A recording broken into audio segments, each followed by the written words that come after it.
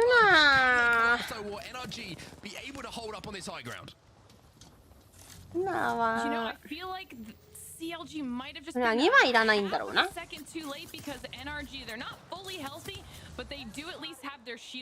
評価高いか分からない。評価が高い。どうなんだろうね。でもやっぱどこかが使い始めてしまったらもうその波に乗るっていうか、してかんときつくなってくるのかね。分からんけど。レース強化戦、そうなんだよな。レースはって感じは。い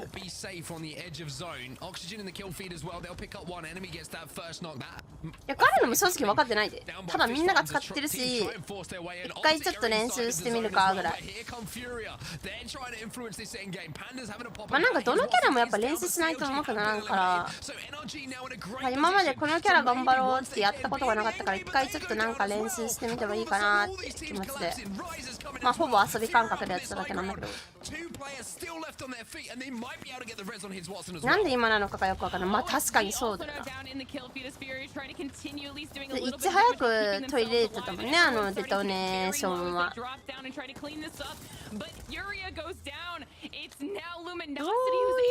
あれなんだろうね。バンガが出て、バンガシェアが流行って、ホライゾンの飛ぶあれが低くなったからか。パッサンとかのトレードみたい。なんかあのチームも使ってるし、あのチームも使ってるしみたいな。なんなんだろうね。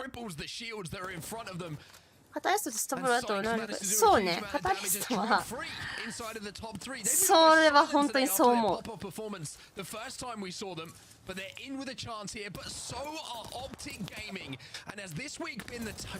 やでもストップとかの海アンチとか、いやでもな、まあ、カーテンがたまに役立つ時はあるんかなとか思ったけど、どうだろうな。いい子、あ、そうだよ、それ忘れてた。うん、ビーコン読めるからだよっていう話をしたよな、この間。ビーコン読めるキャラがガス、カタリスト、ワットソン、ランパードなんだよ。それそれ前回その話したわ。うん、その話出たんだ。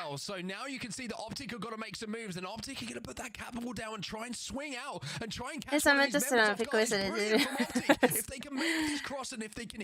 トスラさんもうね、毎回ね。そうそう、ガスいるけどカタリストが多いねって話した。ワッチャンもちょっといるけど、やっぱカタリストが多いよなって話をしたよな。そう、それだ。ビーコン読めるからだよ。そう、ホライゾンがいなくなって。だからそうね、ホライゾンいなくなったから。ランバーとなんかもうちょっと、だからやっぱセーラーに乗って移動できるようにならないとダメだよ。That rotation from Optic was brilliant. Absolutely brilliant. From XF sitting in a position up on the high ground saying, hey, you have to come to us. そう。だからまあ円読めるキャラを1個取り入れるとして、utility does Exit have available? Do they have a dark veil to try and cut this zone in half? To try and focus onto two of these players from Optic? Really interesting end zone in the final fight between these two teams. Optic have done great to be in this position. Take the priority of this zone away from Exit. Alright, this is going to be. あんだけアンチいっぱいチームが残って移動するときにもカタリストは使えるよねって話をこの間なんかみんなで推測してたよな。なんでカタリスト流行ってんだみたいな話の時に、これで移動できるじゃん。ガスはガス置いても移動できないじゃん。finding themselves in a little bit of a back and forth with Optic. なんかそういうのいろいろ考えてるな、選手の確か。きついな。Now the ultimates have been expired. It comes down to a straight shootout between the two teams. The only problem is Noctis almost naked at the moment. He's got nothing to work with despite with the RE45. いや、アリオマジ強すぎる。XS should take this one home as Sykes does so much for his team. He gets that first milk and XS will close it out. キャルゼロがそういう、ああ、そうね。3v3 that was between those two teams. Optic almost had it. でもこれがまたプレイオフの時にこの NA とかそっち海外チームと日本とかまあ日韓とかのチームがガス VS カタリストでどうなるかって話。ある意味そうあんま人いないよね。なんかさキャパケの中身見えるようになってからさキャパケ開ける人めっちゃ多くなったよな。They do it. Maybe they heard me, but phenomenal performance, and that might be the most fun end zone, the final fight that we've seen in the final circle all day, Dan. All right, don't make me too jealous that I wasn't there for it, but at least I got to watch because it was weird how they both just accepted they were going to wait for the next Dark Veils to come up. They went, actually, neither of us feel like we have enough of an advantage to take this fight right now, so we're just going to wait it out. And then once the Dark Veils come back up, suddenly the fight started to unfold. And I think Mark touched on it, you know, RE45 goes burr, and it means that it's going to do enough damage to ensure that these teams are going to be able to take the advantages. And Exit doing Exit things as always. I also think that Drug 3 picked up more points in that game than they did throughout the entirety of Storm Point in week 1. So it's good that they found a little bit of success here on this map too. ブラハはカタリストのウルトの時は自分しか見えないもんね。そう見えないよな。そもそも壁の向こうは。as this 見えるんだっけ flawless unit. Once they decided to just group up, throw down the dark veil, and make that push in, they handled every single decision perfectly. Even to the point where スキャンすればいいけど、その一定時間しか見えんし。 saw how low he was getting and timed their staggering perfectly. He backed off without even dying, was able to get back on a little bit of the higher area just in case they needed the damage to close the whole thing out. 弱体化がいつ入るかだよね。Was like chef's kiss 今回の on set. 大会が終わるまで弱体化入んないんだったらさみんな使うだろうしな。弱体化入ったらまた強いキャラが出てきてみんなそれに変えるし。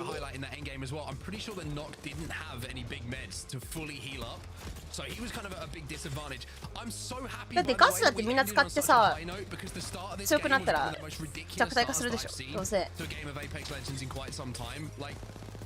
みんなが使うキャラが弱くなるじゃんね。On Dark Zero using the Trident? I mean, Tripod's dying シズンワイダウン。 then Dark Zero trying to send a lifeboat out, getting cut down as well. I mean, だから今はこの環境のままのことを考えなきゃいけないから難しいなガス掃除な。でもなんか誰かがツイッターでは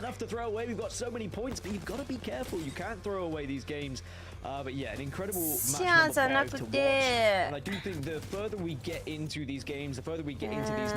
クリプト入れるのもいいかなみたいなこと言ってる人もいたな。カタリストのカーテン出してカーテンにクリプトンドローン違うわ敵がカタリストシアとかではシアのウルト使ってきたとしてでも自分たちもカーテン出してカーテンの裏で EMP 出したらシアのウルト壊れてみたいな話だなっていう人もいた。でもなシアのウルト壊せてまあウォールハック状態にできるのがやっぱ利点だと思ってるのかなみんな。Why is Fun doing no damage here? And it's because I think Fun was holding the high ground and eventually decided to drop. He wanted to try and anchor his team. He thought they could get that job done nice and quickly. Optic Gaming this push そうクリプトをねそううまく使えるんだったら絶対いいと思うけど into some horrible positions. But how this just the tables kept turning in this end game fight was so fascinating. I want to keep my eyes on ウルト壊したらもうオールハックなくなるですね。もうどうしよう状態になるもんな、言うて。151 with the RE45. It doesn't matter who you are, what arm you're wearing. If you walk into Sykes and he's got that gun in his hands, you're not going to have a very happy time, and you're certainly not going to have a good story to tell everyone. 難しい。And I know that we weren't hyping up Optic out there, but they were popping in the kill field lots. I'm glad that we get to see what their kills are here because they end up with 8. そう、最終的にはチーム連携なんのよ。多分。Who takes home the dub. Phenomenal performance from both of those teams. Even LG with the 6KP. This was a very aggressive game from start to finish. Even if we struggle. でもホライゾン入れるのいいと思うけどなんかいやまあでもシアがいたらまあその動きも丸見えになっちゃうけど。カタリストがいっぱいいるからこそホライゾンで飛び越えちゃうのがあるのはいいと思うんだけど。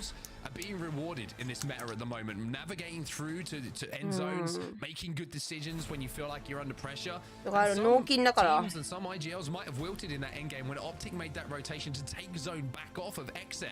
They would go, oh no, that was my plan, it's fallen apart. PSM が使った構成が入る。今使ってるやつ。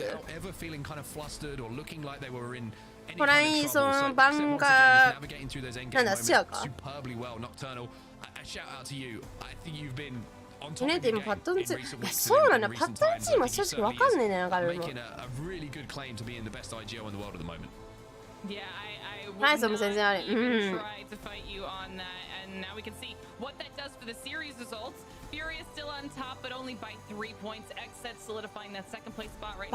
バンガもね、全然ありだと思う。I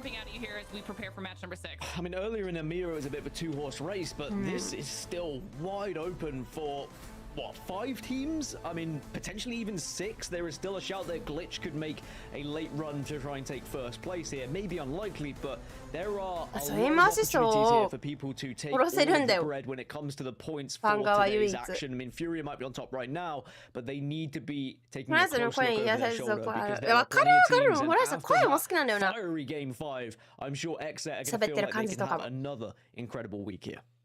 ブラハの可能性は味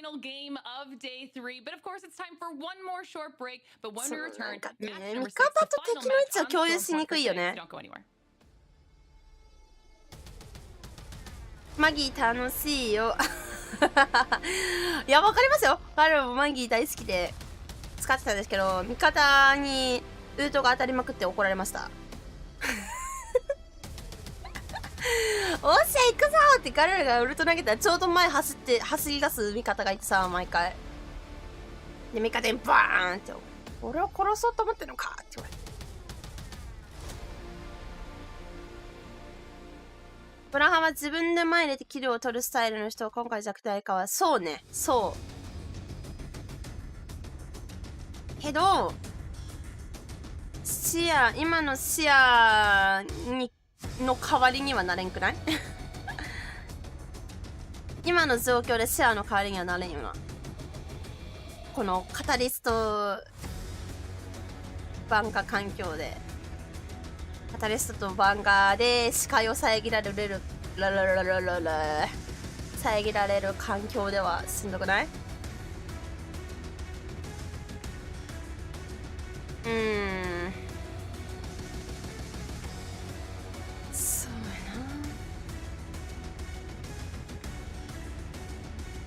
そうだね、確かに殺しまくればいいんだもんね。